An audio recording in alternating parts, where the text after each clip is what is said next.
Hello, in this video we will see how to use workflow counter.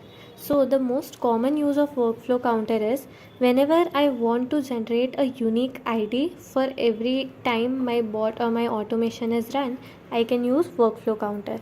So here we'll go to workflow counter first.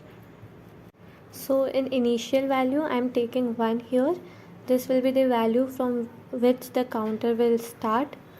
In operation there are two options, increment or decrement. I am taking increment here. Now change value by, I can set any number here. I am again using 1 here. In reset value on each execution, I want unique IDs to be generated here, so I am taking this as false.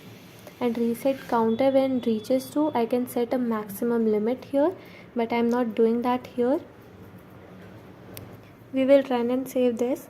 Now in next step, for example, I want to send a template message and I want to mention my ID that is generated for that particular customer, so I will use final value here.